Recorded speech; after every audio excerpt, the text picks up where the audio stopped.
لا إله إلا الله وأشهد أن محمدا عبده ورسوله.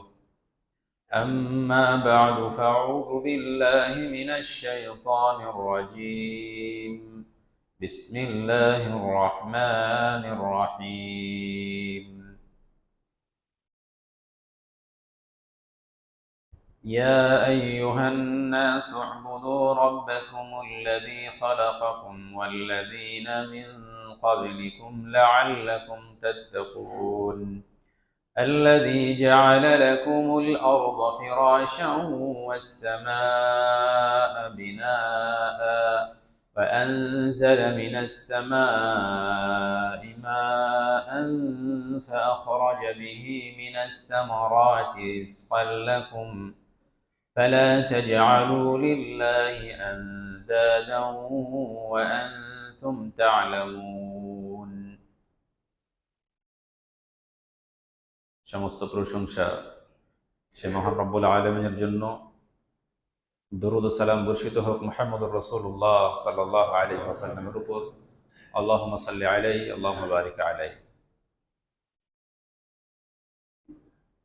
আমি আজকে এই সংক্ষিপ্ত সময়ে আপনাদের সম্মুখে একটি মূল্যবান বিষয় উপস্থাপন করব ইনশাআল্লাহ। বিষয়টার নাম হচ্ছে ইসলাম কার জন্য। সাধারণত আমরা এটা ভাবি যে ইসলাম শুধু তাদের জন্য যারা নামাজ পড়ে, রোজা রাখে, কোরআন তেলাওয়াত করে, এদের জন্য শুধু ইসলাম। যারা মসজিদের মধ্যে আবদ্ধ হয়ে আছে শুধুমাত্র এরাই ইসলাম পালন করবে।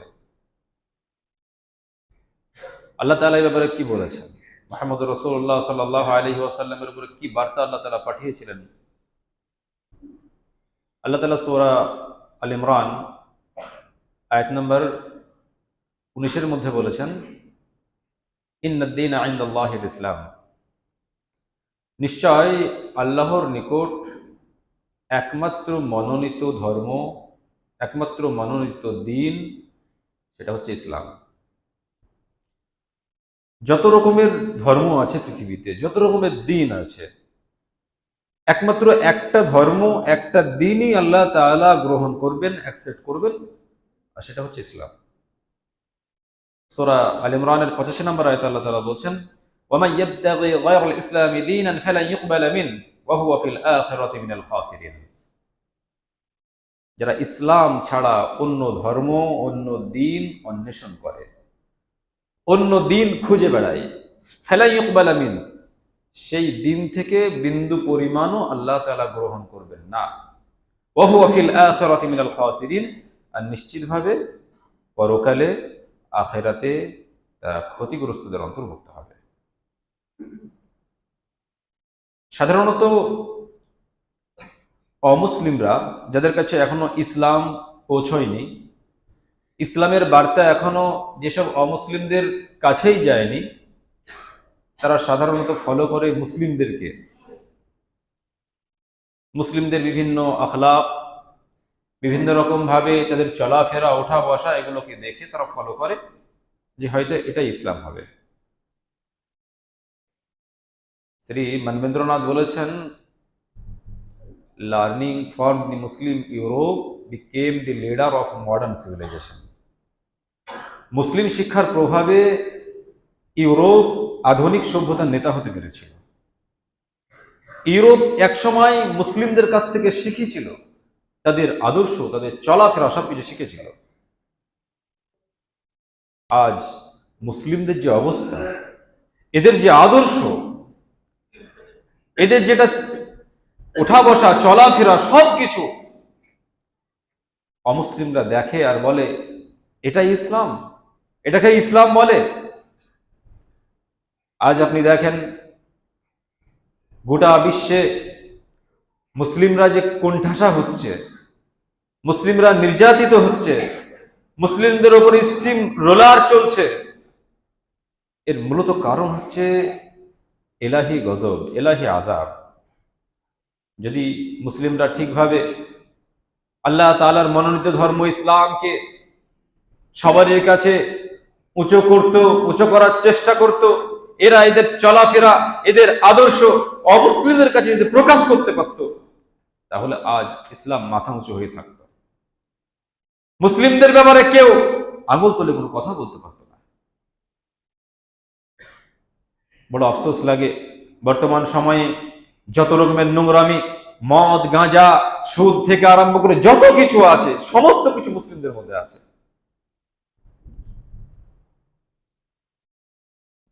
লন্ডনে একজন অমুসলিম একজন মুসলিম বোনকে একটি কোরআন উপহার দিয়েছিলেন এবং বলেছিলেন এই গ্রন্থটা একটু পড়বেন। কয়েক মাস পরে ওই মুসলিম ভাইটি অমুসলিম বোনটাকে জিজ্ঞাসা করলো যে, বোন, আপনি কোরআনটা পড়েছেন? ওই অমুসলিম বোনটা বলেছিল, হ্যাঁ পড়েছি কোরআনটি পড়ে আমাকে খুব ভালো লেগেছে এবং ওতে যা আমি পেয়েছি ওই অনুযায়ী মানুষ যদি জীবনযাপন করে তাহলে দুনিয়াতে কোনো ফিতনা, ফাসাদ, যত রকমের অন্যায় অনাচার আছে এগুলো সব উঠে যাবে, কিছুই থাকবে না। কিন্তু আপনার কাছ থেকে আমি মুসলমানদের একটি কোরআন চাইছি, মুসলমানরা যে কোরআনটা পড়ে সেই কোরআনটা আমাকে একটু দেন, আমি সেটা একটু পড়ে দেখব। তখন মুসলিম ভাইটি বলেছিলেন যে, বোন, কোরআন একটাই, আপনাকে যে কোরআনটা দিয়েছি এটাই মুসলমানদের গ্রন্থ, গোটা বিশ্ববাসীর জন্য আল্লাহ তাআলা প্রেরণ করেছেন, আল্লাহ তাআলা এটাকেই নাজিল করেছেন। কোরআনের কোন দ্বিতীয় কপি নেই। অমুসলিম বোনটি বলেছিলেন, যদি এটা মুসলমানদের গ্রন্থ হয় তাহলে আমি তো লক্ষ্য করছি গোটা বিশ্বে মুসলমানরা বিভিন্ন রকমের নোংরা, বিভিন্ন রকমের অনৈতিক কাজের সঙ্গে তারা জড়িত। যদি তাদের গ্রন্থ এটা হয়, তারা পড়ে তো মদ থেকে বিরত থাকবে, তারা তো গাঁজা থেকে বিরত থাকবে, সুদ থেকে বিরত থাকবে, জিনা থেকে বিরত থাকবে, বিভিন্ন রকমের ফিতনা, ফাসাদ, জুলুম থেকে বিরত থাকবে। এগুলো যদি তারা করে, আমি কিভাবে বিশ্বাস করব যে এটা মুসলমানদের গ্রন্থ? আসলে ইসলাম সর্বশ্রেষ্ঠ ধর্ম। ইসলাম আল্লাহ তাআলা আমাদের কাছে নিয়ামত স্বরূপ দিয়েছেন, সেটা অমুসলিম জাতির কাছে আমাদের আদর্শে প্রকাশ করতে হবে যে এটা ইসলাম, এটা ইসলামী আদর্শ, ইসলাম এটা শিখিয়েছে। এটা আমাদের কাজের দ্বারাতে, আমাদের আদর্শের দ্বারাতে অমুসলিমদের কাছে আমাদেরকে দাওয়াত পৌঁছাতে হবে। আমি মূলত আজকে যে বিষয়টা বলেছি সেটা হচ্ছে ইসলাম কার জন্য। আল্লাহ তাআলা সূরা বাকারা আয়াত নম্বর 21 এবং 22 এর মধ্যে বলছেন, ইয়া আইয়ুহান নাসু উবুদু রাব্বাকুমুল্লাযী খালাকাকুম ওয়াল্লাযীনা মিন ক্বাবলিকুম লাআল্লাকুম তাত্তাকুন আল্লাযী জাআলা লাকুমুল আরদা ফিরাশান ওয়াস সামাআ বিনাআ। আল্লাহ তাআলা বলছেন, হে মানব জাতি, তোমরা তোমাদের সেই রবের ইবাদত বন্দেগী করো যিনি তোমাদেরকে এবং তোমাদের পূর্বে যারা গত হয়ে গেছেন তাদেরকে সৃষ্টি করেছেন। লাআল্লাকুম তাত্তাকুন, আশা করা যায় তোমরা ধর্মভীরু হতে পারবে। এই আয়াতে আল্লাহ তাআলা ইয়া আইয়ুহান নাস বলে সম্বোধন করেছেন, অর্থাৎ হে মানব জাতি। অর্থাৎ আল্লাহ তাআলা ইবাদত বন্দেগীর জন্য বলেছেন, হে মানব জাতি, তোমাদেরকে তো আমি সৃষ্টি করেছি, তোমরা আমার ইবাদত বন্দেগী করো, এবং তোমাদের আগে যারা চলে গেছে দুনিয়া থেকে তাদেরকেও আমি সৃষ্টি করেছি। অতএব ইবাদত বন্দেগী একমাত্র আমারই করতে হবে, আমার ইবাদত বন্দেগী করো। এখানে আল্লাহ তাআলা হে ইমানদারগণ, হে মুসলিমগণ এ কথা বলেননি, বরং গোটা বিশ্বের মানুষকে আল্লাহ তাআলা সম্বোধন করে বলছেন যে হে মানব জাতি, তোমরা তোমাদের রবের ইবাদত বন্দেগী করো। তাহলে ইবাদতের ক্ষেত্রে শুধু মুসলিমরা ইবাদত বন্দেগী করবে না। আমরা যে আল্লাহ তাআলার পূজা করছি, আল্লাহ তাআলার কাছে আমাদের মূল্যবান মাথাটাকে নত করছি, এটা শুধু মুসলিমদের জন্য নয়, যত অমুসলিম আছে, বিশ্বের যত জাতি আছে, সমস্ত জাতিকে আল্লাহ তাআলা উল্লেখ করে বলছেন সমস্ত মানুষ যেন শুধু আল্লাহর ইবাদত বন্দেগী করে। কেন আল্লাহর ইবাদত বন্দেগী করবে?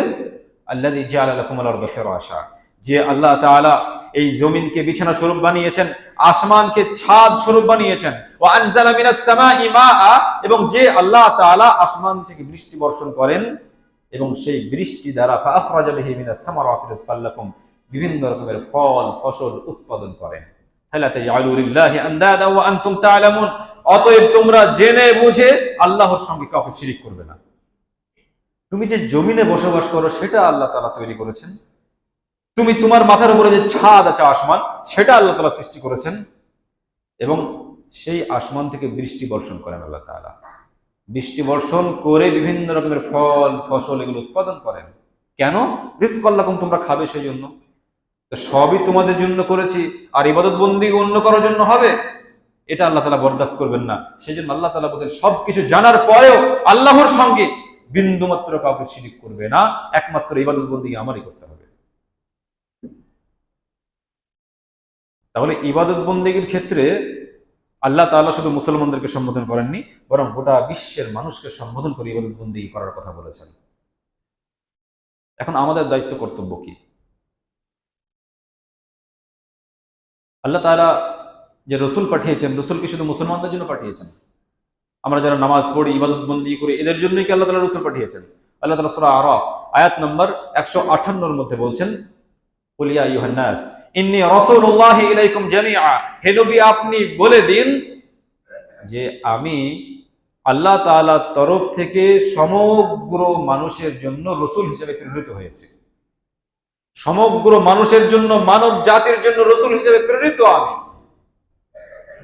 অতএব প্রত্যেক মানুষের কাছে এই মেসেজ পৌঁছানো একান্ত কর্তব্য যে মুহাম্মদুর রাসূলুল্লাহ সাল্লাল্লাহু আলাইহি ওয়াসাল্লাম তিনি বিশ্ববাসীর জন্য আদর্শ স্বরূপ প্রেরিত হয়েছেন। এটা আমাদেরকে পৌঁছাতে হবে আমাদের চরিত্রের দ্বারা, আমাদের আখলাকের দ্বারা, আমাদের চলাফেরা থেকে আরম্ভ করে, লেনদেন থেকে আরম্ভ করে সমস্ত কিছু এগুলো প্রকাশ করতে হবে। এটা মুহাম্মদুর রাসূলুল্লাহ সাল্লাল্লাহু আলাইহি ওয়াসাল্লামের আদর্শ, এটা মুহাম্মদুর রাসূলুল্লাহ সাল্লাল্লাহু আলাইহি ওয়াসাল্লামের শিক্ষা। আল্লাহ তাআলা কোরআন নাজিল করেছেন। কোরআন কি শুধু মুসলমানদের জন্য আল্লাহ তাআলা নাজিল করেছেন? আল্লাহ তাআলা সূরা বাকারা আয়াত নম্বর 185 এর মধ্যে বলছেন, শাহরু রমাদানাল্লাযী উনজিলা ফীহিল কুরআন হুদাল লিন-নাস ওয়া বাইয়িনাতিন মিনাল হুদা ওয়াল ফুরকান। এই রমজান মাসে আল্লাহ তাআলা কোরআনকে নাজিল করেছেন কিসের জন্য? হুদাল লিন-নাস, মানুষের হিদায়াতের জন্য। ওয়া বাইয়িনাতিন মিনাল হুদা ওয়াল ফুরকান, এবং খারাপ এবং ভালো এই জিনিসগুলো মানুষের হেদায়েতের জন্য আল্লাহ তাআলা পার্থক্য করে দিয়েছেন, যে এটা ভালো এটা খারাপ, তোমরা এটা করো এটা করো না। অতএব আল্লাহ তাআলা কোরআনকে যে নাজিল করেছেন এটা বিশ্বের মানুষের জন্য। এখানে আল্লাহ তাআলা মুসলমানদের জন্য বলেননি, মুমিনদের জন্য বলেননি, বিশ্বের সমগ্র মানুষের জন্য আল্লাহ তাআলা কোরআনকে নাজিল করেছেন। তাহলে কোরআন সমস্ত মানুষের জন্য, রসুল সমস্ত মানুষের জন্য, ইবাদত বন্দেগী সমস্ত মানুষের জন্য। এখন ইবাদত বন্দেগী শুধু কিন্তু আমরা যারা মুসলিম তারাই করি, মুহাম্মদুর রাসূলুল্লাহ সাল্লাল্লাহু আলাইহি ওয়াসাল্লামকে রসুল যারা মুসলিম তারাই মানে মুহাম্মদুর রাসূলুল্লাহ সাল্লাল্লাহু আলাইহি ওয়াসাল্লাম নবী বলে, এবং কোরআন মুসলমানরাই মানে। অথচ আল্লাহ তাআলা বলছেন এটা সমগ্র মানুষের জন্য। আর রাসূলুল্লাহ সাল্লাল্লাহু আলাইহি ওয়াসাল্লাম এই কাজটা করার জন্য, এই বার্তাগুলো পৌঁছে দেওয়ার জন্য বিভিন্ন জায়গায় সাহাবাদেরকে প্রেরণ করেছেন যে অমুক জায়গায় যাও, ওরা শিরক করছে, ওরা আল্লাহ তাআলার স্থানে অন্য কাউকে বসিয়েছে, আল্লাহ তাআলাকে একমাত্র ইবাদত করতে হবে, যে আল্লাহ তাআলাকে বাদ দিয়ে ওরা বিভিন্ন দেবদেবীর পূজা করছে। অতএব হে সাহাবা তুমি ওখানে চলে যাও। এরকম ভাবে আল্লাহ রাসূল সাল্লাল্লাহু আলাইহি ওয়াসাল্লাম বিভিন্ন সাহাবীকে বিভিন্ন জায়গাতে আল্লাহ রাসূল সাল্লাল্লাহু আলাইহি ওয়াসাল্লাম পাঠিয়েছেন দাওয়াতের জন্য, যে বার্তাগুলো পৌঁছিয়ে দাও। যেমন মুহাম্মদ রাসূলুল্লাহ সাল্লাল্লাহু আলাইহি ওয়াসাল্লাম মুআয রাদিয়াল্লাহু আনহুকে লাম্মা বা'আথা মুআযান ইলা আল-ইয়ামান ক্বালা লাহু ইন্নাকা তা'তি কওমান মিন আহলিল কিতাব ফালইয়াকুন আউওয়ালু মা তাদ'উহুম ইলাইহি শাহাদাতু আল লা ইলাহা ইল্লাল্লাহ। মুহাম্মদুর রাসূলুল্লাহ সাল্লাল্লাহু আলাইহি ওয়াসাল্লাম মুআযকে ইয়ামানে পাঠাচ্ছেন, ইয়ামানের গভর্নর করে আল্লাহ সাল্লাল্লাহু আলাইহি ওয়াসাল্লাম পাঠাচ্ছেন, আর তিনি বলছেন তুমি সেখানে যাবে যারা আহলে কিতাব আছে, ইহুদি আছে, ওদের কাছে গিয়ে তুমি বলবে যে আল্লাহ ছাড়া কোনো মাবুদ নেই এবং মুহাম্মদুর রাসূলুল্লাহ সাল্লাল্লাহু আলাইহি ওয়াসাল্লাম আল্লাহর প্রেরিত দূত, তার রাসূল। এই বার্তাটা তাদের কাছে পৌঁছে দাও। এটা হচ্ছে তোমার ফার্স্ট কাজ, প্রথম কাজ। কারণ আল্লাহ তাআলার জমিনে অন্য কারো ইবাদত বন্দেগী হচ্ছে। অতএব আমাদের দায়িত্ব হচ্ছে সেই ইবাদত বন্দেগী থেকে হটিয়ে তাওহীদের রাস্তায় তারা যেন চলাফেরা করে, তারা যে শিরকের রাস্তায় আছে সেখান থেকে হটিয়ে আল্লাহ তাআলার ইবাদত বন্দেগী করবে, সেই বার্তা তাদের কাছে পৌঁছে দিতে হবে। এটা হচ্ছে আমাদের দায়িত্ব। আল্লাহ রাসূল বলছেন যদি এটা মেনে নেয় তারা, তাহলে তোমার দ্বিতীয় কথা হবে তারা যেন দিনে রাতে 5 ওয়াক্ত নামাজ পড়ে। মুহাম্মদ রাসূলুল্লাহ সাল্লাল্লাহু আলাইহি ওয়াসাল্লাম সমগ্র মানুষের কাছে এই দাওয়াত পৌঁছাতে গিয়ে, বিশেষ করে তায়েফ আল্লাহ রাসূল সাল্লাল্লাহু আলাইহি ওয়াসাল্লাম যখন দাওয়াত দিতে গেলেন, আল্লাহ তাআলা জমিনে যখন অন্য কারো ইবাদত বন্দিগি হচ্ছিল, আল্লাহ রাসূল দাওয়াত দিতে গিয়ে রক্তাক্ত হয়ে গেলেন। কি দরকার ছিল? আল্লাহ রাসূল সাল্লাল্লাহু আলাইহি ওয়াসাল্লামের কাছে যেগুলো ছিল সেগুলো নিয়ে যদি তাহাজ্জুদ করতেন, ইবাদত বন্দিগি করতেন, ওটাই তো আল্লাহ রাসূল সাল্লাল্লাহু আলাইহি ওয়াসাল্লামের জন্য যথেষ্ট হয়ে যেত, তিনি জান্নাত চলে যেতেন। কেন মার খেতে গেলেন? সাহাবারা কেন বিভিন্ন জায়গায় ছেলে মেয়ে ছেড়ে চলে গেলেন দাওয়াত এবং তাবলীগের কাজে? আল্লাহ তাআলা সূরা ইউসুফ আয়াত নম্বর 108 মধ্যে বলছেন, কুল হাদিহি সাবিলি আদউ ইলা আল্লাহ আলা বাসীরাতিন আনা ওয়া মান ইত্তাবিআনি। আল্লাহ তাআলা বলছেন, হে নবী তুমি বলে দাও, কুল হাদিহি সাবিলি, এটাই আমার রাস্তা, এটাই আমার রাস্তা, সাবিলি আদউ ইলা আল্লাহ, আমি মানুষকে আল্লাহ তাআলার দিকে ডাকবো, মানুষকে আল্লাহ তাআলার দিকে দাওয়াত দেব। আনা ওয়া মান ইত্তাবাআনি, এই কাজটা আমারও, ওয়া মান ইত্তাবাআনি, এবং ওদেরও এটা কাজ যারা আমার অনুসরণ করেছে, অর্থাৎ আমার উম্মতদেরও এটা কাজ যে আল্লাহ তাআলার দিকে দাওয়াত দেবে। সূরা ইউসুফের 108 নম্বরে আল্লাহ তাআলা বলছেন যে হে নবী তুমি বলে দাও যে আমার রাস্তা হচ্ছে এটা। সে রাস্তাটা কি? যে আমি মানুষকে আল্লাহ তাআলার দিকে ডাকবো, যারা শিরিক করছে তাদেরকে শিরিক থেকে বিরত থাকতে বলবো, তাওহীদের রাস্তায় তারা যেন আসে। এই কাজটা আমি যেমন করব, ঠিক সেরকম ভাবে আমার উম্মত যারা আছে এদের উপরে ফরজ যে তারা এই দায়িত্বটা পালন করবে। কোনো মানুষ দাওয়াত এবং তাবলীগ থেকে কোনো রকম ভাবে দূরে থাকতে পারে না। প্রত্যেক মানুষের উপরে দাওয়াত এবং তাবলীগের কাজ ফরজ। এখন প্রশ্ন হবে যে দাওয়াত এবং তাবলীগের কাজ প্রত্যেক মানুষ কিভাবে পালন করবে? যে বলতে পারে সে না হয় দাওয়াত তাবলীগের কাজ করবে, কিন্তু যে বলতে পারে না সে দাওয়াত তাবলীগের কাজ করবে কিভাবে?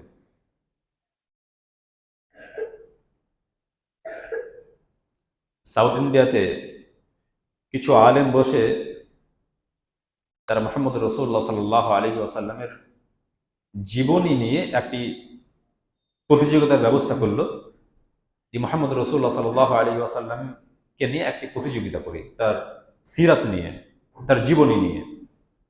শর্ত হচ্ছে এতে কোনো মুসলিম অ্যাটেন্ড করতে পারবে না, শুধুমাত্র যারা অমুসলিম তারাই অংশগ্রহণ করতে পারবে। মুসলিমরা সব রেগে গেল যে এটা কি ধরনের প্রতিযোগিতা, যে প্রতিযোগিতাতে মুসলমানরা অংশগ্রহণ করতে পারবে না, শুধুমাত্র অমুসলিমরাই অংশগ্রহণ করবে। প্রায় 300 ফর্ম ফিল আপ হলো। 300 ফর্ম ফিল আপে দেখা গেল যে বেশিরভাগই কলেজের ছাত্র এবং ছাত্রী। 3 মাস পরে পরীক্ষা হলো। পরীক্ষাতে রেজাল্ট হলো, একজন মহিলা সে ফার্স্ট হয়েছে, আর ফার্স্ট প্রাইজ ছিল 25,000, সেকেন্ড ছিল 20,000, আর থার্ড প্রাইজ ছিল 15,000।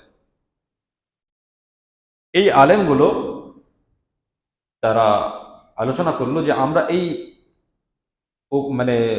গিফটটা দেব, উপহারটা দেব, তো আমরা একটা বড় অনুষ্ঠানের আয়োজন করি, যাতে ভিআইপি কিছু অমুসলিমদেরকে দাওয়াত দেব, এবং সেই দাওয়াতে তারা আমাদের এখানে আসবে। কিছু আলেম দিয়ে রাসূলুল্লাহ সাল্লাল্লাহু আলাইহি ওয়াসাল্লামের যে আদর্শ ছিল সেই আদর্শ সম্পর্কে কিছু তাদেরকে জানিয়ে দেবো, কিছু তাদেরকে শুনিয়ে দেবো, যাতে করে তারাও ইসলাম সম্পর্কে যে খারাপ ধারণা আছে সেই খারাপ ধারণা থেকে তারা বাঁচতে পারে। বড় প্যান্ডেল হয়েছে, যতটা লোকের আয়োজন ছিল বসার জন্য তার ডবল লোক হয়ে গেল, মানুষকে বসার জায়গা দেওয়া যাচ্ছে না। ভিআইপি লোক তারা মঞ্চে বসে আছে। রাসূলুল্লাহ সাল্লাল্লাহু আলাইহি ওয়াসাল্লামের জীবন নিয়ে অনেক কিছু কথা বলা হলো। শেষের বেলাতে আসল জায়গায় আসা হলো যে আমরা যে প্রতিযোগিতার আয়োজন করেছিলাম তাতে আজকে একজন মহিলা ফার্স্ট হয়েছেন, তাকে আমরা ডেকে নিচ্ছি, আপনি এখানে আসুন এবং আপনার যে ইনাম আছে, পুরস্কার আছে, সেটা আপনি এখান থেকে নিয়ে যান। 25,000 টাকার চেক রেডি ছিল, তাকে ডাকা হলো। চেকটা তাকে যখন দিতে যাওয়া হলো তখন সেই মহিলাটা বলছে, আমি এটা গ্রহণ করতে পারবো না, এটা আমার জন্য নয়। লোক তাজ্জুব হয়ে গেল যে একটা আনন্দময় মুহূর্ত, ও ফার্স্ট হয়েছে, 25,000 টাকা আজ থেকে 10-12 বছর আগের কথা। তখন ওই মহিলাটাকে বলছে, আপনি কেন নেবেন না? মহিলাটি বলছে যে আমি যখন ফর্ম ফিল আপ করেছিলাম তারপরে মুহাম্মদ রাসূলুল্লাহ সাল্লাল্লাহু আলাইহি ওয়াসাল্লামের জীবনী পড়ে আমি নিজেকে পরিবর্তন করে ফেলেছি। যে মুহাম্মদ রাসূলুল্লাহ সাল্লাল্লাহু আলাইহি ওয়াসাল্লাম এরকম মানুষ ছিলেন, তার মধ্যে এই আদর্শ ছিল, আমি নিজেকে ধরে রাখতে পারিনি। আমি অনেক আগেই ইসলাম কবুল করে নিয়েছি। আর আপনাদের ফর্মে শর্ত ছিল যে এটা শুধুমাত্র অমুসলিমদের জন্য। আমি তো এখন অমুসলিম নই, আমি তো মুসলিম, অতএব এই পুরস্কার আমি গ্রহণ করতে পারবো না। এইরকম ভাবে দাওয়াত এবং তাবলীগের কাজ হচ্ছে। আলহামদুলিল্লাহ, আল্লাহ সাল্লাল্লাহু আলাইহি ওয়াসাল্লামের জীবনী পড়ে অনেকেই ইসলাম কবুল করেছিল। একজন আমাদের উস্তাদ তিনি বলছেন যে আমি পেপারে অ্যাড দিলাম যে যেসব অমুসলিমরা কোরআন পড়তে আগ্রহী আছেন, তারা এই নাম্বারে কন্ট্যাক্ট করুন এবং কোরআনের কপি আমার কাছ থেকে নিয়ে যান, নচেত ঠিকানা দেন, আমি সেই ঠিকানাতে পাঠিয়ে দেব। বলছে অনেক অমুসলিম আমার কাছ থেকে কোরআন নিল এবং অনেক অমুসলিম তারা আলহামদুলিল্লাহ ইসলাম কবুল করেছে। আসলে আমি যে বিষয়টা বলতে চাইছি, আমাদের উপরে যে দাওয়াত এবং তাবলীগের কাজ করা ফরজ, যে বিষয়টা আমি বলতে চেয়েছি, আপনার যেমন সামর্থ্য আছে, আপনি যেমন যোগ্যতা রাখেন, সেই যোগ্যতা অনুযায়ী দাওয়াত এবং তাবলীগের কাজ করেন। কিছু মূর্খ লোক রয়েছে, কিছুই জানে না, সে তাওহীদের উপরে কিছু বই কিনে রেখেছে, তাওহীদের উপরে আল্লাহ তাআলার ইবাদত বন্দেগী করতে হবে, আল্লাহ তাআলা ছাড়া অন্য কারো পূজা করা যাবে না, সেই সম্পর্কে বই কিনে রেখে দিয়েছে। ও মুসলিমদেরকে সেসব বই এক একটা ধরিয়ে দেয়। ও নিজে কিছু বলতে জানে না, বলতে পারবে না, কিন্তু বইগুলো ধরিয়ে দেয়। হতে পারে তার বই পড়ে সে ইসলাম কবুল করতে পারে। একজন ব্যক্তি তিনি বাসে ভ্রমণ করছিলেন, তিনি বলছেন যে দুজন ব্যক্তি বাসে উঠলো, তারা স্বামী স্ত্রী ছিল। 100 টাকার একটি নোট দিতে গেল কন্ডাক্টরকে, টাকাটা ছেঁড়া ছিল বলে নিল না। বলছে এই টাকা নেওয়া যাবে না। বলছে আর টাকা আমার কাছে নেই। বাস দাঁড় করিয়ে দিয়ে তাদেরকে নামিয়ে দিতে যাচ্ছিল, তারা টিটি মেরে যাচ্ছিল। একজন মুসলমান পেছন থেকে বলল যে আমি আপনাকে 100 টাকা দিচ্ছি, আপনার কাছে যে ছেঁড়া নোটটা আছে ওটা আমাকে দেন, আমি চেঞ্জ করে দিচ্ছি। ছেঁড়া নোটটা চেঞ্জ করে দিল, ভালো নোটটা দিল। তখন ওই দুজন এই ব্যক্তির ঠিকানা জেনে নিল। পরবর্তীতে প্রায় 2 বছর পরে ওই দুইজন ব্যক্তি ওনার ঠিকানাতেও এসে সালাম দিয়ে বলছে আমি অমুক ছিলাম, আমার নাম অমুক ছিল, যে সময় আমি হাসপাতাল যাচ্ছিলাম, আমার স্ত্রীকে নিয়ে, প্রেগনেন্ট ছিল, আপনার আদর্শ দেখে আমি পড়াশোনা করতে শুরু করলাম।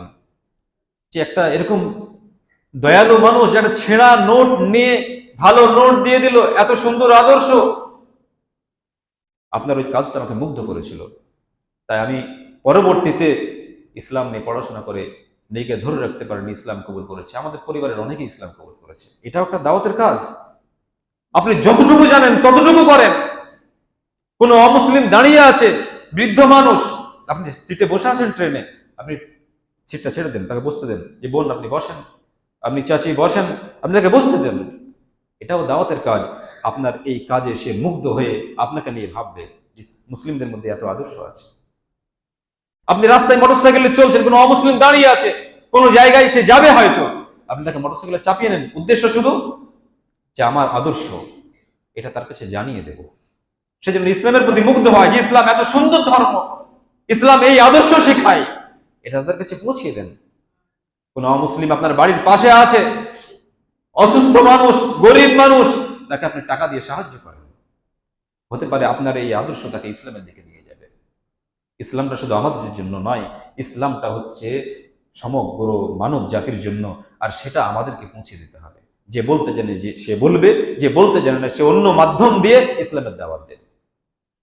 কুনতুম খায়রা উম্মাতিন উখরিজাত লিন-নাস তা'মুরুনা বিল মা'রুফ ওয়া তানহাউনা 'আনিল মুনকার। আল্লাহ তাআলা বলেন তোমাদের মধ্যে একটি দল থাকা দরকার, তা'মুরুনা বিল মা'রুফ, যারা মানুষকে ভালো কাজের আদেশ করবে, অন্যায় কাজ থেকে বিরত রাখবে। এখানে উম্মাত বলতে মুসলিমদেরকে বোঝানো হয়েছে।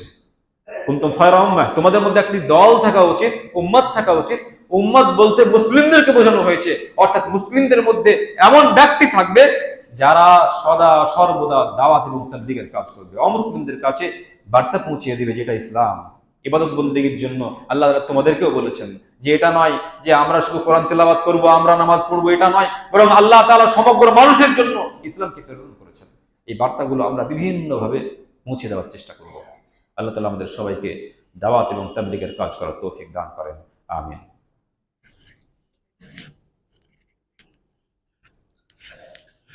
আলহামদুলিল্লাহ রাব্বিল আলামিন ওয়াসসালাতু ওয়াসসালামু আলা রাসূলিহি মুহাম্মদ ওয়া আলা আলিহি ওয়া আসহাবিহি আজমাইন। সাধারণত বর্তমান সময়ে আমাদের যে দাওয়াত এবং তাবলীগের কাজ, সেটা হচ্ছে আমরা মসজিদের মধ্যে সীমাবদ্ধ করে দিয়েছি, একটা সংগঠনের মাধ্যমে সীমাবদ্ধ করে দিয়েছি। আমাদের দাওয়াত এবং তাবলীগের কাজ শুধু মুসলিমদেরকে নিয়ে হয়। আপনার প্রতিবেশী কোনো অমুসলিম আছে, আপনি এটা জরুরি মনে করলেন না যে আপনার অমুসলিম ভাইটার সঙ্গে আপনার অনেক দিন ধরে যোগাযোগ, তার সঙ্গে আপনার সবসময় কথাবার্তা হয়, আপনি কিছু বলতে পারবেন না, ঠিক একটা ইসলামিক বই তো তাকে দিতে পারেন যে ভাই বইটা পড়বেন। আপনি কোনো অমুসলিম ভাইয়ের সঙ্গে বসে বসে একসঙ্গে মদ খান, আপনার কি আদর্শ সে শিখবে? তার সঙ্গে আপনি আড্ডা মারেন, আপনি তার সঙ্গে অনৈতিক কাজের সঙ্গে যুক্ত আছেন, তার কাছে কি বোঝ হবে? সেই জন্য আপনার কাজ হচ্ছে কোনো অমুসলিমের কাছে যেমন করেই হোক না কেন দাওয়াত এবং তাবলীগের কাজ করা। আর আমি ওইসব ভাইদেরকেও বলবো যারা সাধারণত মুসলিমদেরকে নিয়েই তাবলীগ করে। মুসলিমদেরকে নিয়ে যেটা করা হয় এটা হচ্ছে ইসলাহ, এটা হচ্ছে সংশোধন। একটা মোটরসাইকেল যদি খারাপ হয়ে যায়, মোটরসাইকেল আপনি ফেলে দেবেন না, কোথায় কি খারাপ হয়েছে একটু মেরামত করে নেবেন। তো মুসলিমদের মধ্যে সবাই জানে যে আল্লাহ এক, আল্লাহ ছাড়া অন্য কোনো ইবাদত বন্দি করতে হয় না, সবাই জানে এটা, কিন্তু করে না, নামাজ পড়ে না। মদ খেতে হয় না জানে, তারপর মদ খায়, তার মানে ভিতরে একটু পার্টস খারাপ হয়েছে, একটু বদমাশি করেছে। ওকে মোটরসাইকেল যেমন ফেলে দেন না, সারাই করে আবার ঠিক করে নেন, ঠিক সেরকম ভাবে তার মধ্যে একটু সারাই করেন, মেরামত করে নেন, তাকে বলেন, সংশোধন করেন যে ভাই এটা করছে, ঠিক হচ্ছে না। তাহলে মুসলিমদের মধ্যে আমাদের এটা হবে। আর সাধারণত আমাদের যেটা জরুরি কাজ সেটা হচ্ছে অমুসলিমদের কাছে বার্তা পৌঁছে দেওয়া। আমরা সাধারণত শুধুমাত্র মুসলিমদের মধ্যেই বার্তা পৌঁছানোর চেষ্টা করি। আল্লাহ তাআলা আমাদের সবাইকে দাওয়াত এবং তাবলীগের কাজ করার তৌফিক দান করেন, আমিন। কারণ কাল কিয়ামতের দিনে নিশ্চিতভাবে প্রত্যেকটা মানুষ যার সঙ্গে কোনো অমুসলিমের যোগাযোগ আছে নিশ্চিতভাবে ফেঁসে যাবে যখন তারা আমাদের বিরুদ্ধে সাক্ষ্য দেবে। আর সাক্ষ্য দেবেই যখন কোনো অমুসলিমকে আল্লাহ তাআলা বলবেন যে তুমি আমার জমিনে চলাফেরা করেছো, আমার খেয়েছো, আর তুমি আমাকে ছাড়া অন্য করে ইবাদত বন্দি করেছো, তুমি জাহান্নামে চলে যাও। তখন সেই ব্যক্তি আমাদের বিরুদ্ধে আল্লাহ তাআলার কাছে অভিযোগ করবে যে আল্লাহ, আমি তো আব্দুল্লাহর সঙ্গে মিশেছিলাম, আমি তো আব্দুল জাব্বারের সঙ্গে উঠা বসা করেছি, সে নামাজ পড়েছে, সে আল্লাহর ইবাদত বন্দি করেছে, তোমার ইবাদত বন্দি করেছে, কোনোদিন তো আমাকে বলেনি যে এটা শিরিক, এর জন্য ভয়াবহ কাল কিয়ামতের দিনে শাস্তি ভোগ করতে হবে, এই কথা তো কোনোদিন বলেনি। আল্লাহ তাআলার কাছে আমার বিরুদ্ধে সাক্ষ্য দিয়ে দেবে। সেই জন্য আমরা সদা সর্বদা নিজেকে বাঁচানোর জন্য দাওয়াত এবং তাবলীগের কাজটা যতটুকু জানি, যেমন ভাবে জানি, আমার আদর্শে হোক, আমার বলাতে হোক, আমার বই বিতরণ করে হোক, যেমন করেই হোক না কেন আমাদেরকে এটা পৌঁছে দিতে হবে। সেটা যদি না করি তাহলে আমাদের বিরুদ্ধে সাক্ষ্য দিয়ে আমাকে জাহান্নামে নিয়ে যাবে। নচেত কাল কিয়ামতের দিন আমরা তো বলবো যে আল্লাহ, আমি তো অমুক ব্যক্তিকে দাওয়াত দিয়েছিলাম কিন্তু সে অ্যাকসেপ্ট করেনি। আমি সাক্ষ্য দেবো যে আল্লাহ দিয়েছিলাম কিন্তু ও নেয়নি। আল্লাহ, আমি সবকিছু বলে দিয়েছিলাম, ও দাওয়াত গ্রহণ করেনি। অতএব আল্লাহ তাআলা, আমি দায়িত্ব থেকে মুক্ত, আল্লাহ তাআলা আপনাকে ছেড়ে দেবেন। অতএব আমরা প্রত্যেকে ইনশাআল্লাহ যার যেমন সাধ্য আছে দান করে হোক, তারপরে বই বিতরণ করে হোক, ভালো কথা দিয়ে হোক, যে কোনো মাধ্যম দিয়ে আমরা অমুসলিমের কাছে ইনশাআল্লাহ আমরা দাওয়াত পৌঁছানোর চেষ্টা করব। আল্লাহ তাআলা তৌফিক দান করেন, আমিন। আল্লাহ তাআলা আমাদের সবাইকে বিশেষ করে ভালো আদর্শের আমরা মুসলিম হতে পারি সেই তৌফিক দান করেন। কারণ আমাদের আদর্শ দেখে অমুসলিমরা আদর্শ শিখবে, আমাদের আদর্শ দেখে তারা অনুপ্রাণিত হবে এবং তারা হতে পারে ইসলামের ছায়াতলে একদিন চলে আসছে। আল্লাহ তাআলা সবাইকে ভালো আদর্শবান মুসলিম হওয়ার এবং হারাম কাজ থেকে বেঁচে থাকার তৌফিক দান করেন, আমিন। আল্লাহ তাআলা বর্তমান সময়ে মুসলিমদের যে করুণ অবস্থা, এই করুণ অবস্থা থেকে আল্লাহ তাআলা তুমি বের করে এদেরকে তুমি শান্তির মধ্যে এবং আল্লাহ তাআলা তোমার রহমতের মধ্যে আল্লাহ তাআলা তুমি রেখে দাও। আল্লাহ, যেসব মুসলিমরা বিভিন্ন জায়গায় মার খাচ্ছে, আল্লাহ তাআলা তুমি তোমার রহমত দ্বারা ঢেকে নাও এবং তাদেরকে পাকাপোক্ত ঈমানের অধিকারী করো, আমিন ইয়া রাব্বাল আলামিন। اللهم صل على محمد وعلى ال محمد كما صليت على ابراهيم وعلى ال ابراهيم انك حميد مجيد. اللهم بارك على محمد وعلى ال محمد كما باركت على ابراهيم وعلى ال ابراهيم انك حميد مجيد. اقول قولي هذا استغفر الله لي ولكم ولسائر المسلمين. السلام عليكم ورحمه الله وبركاته.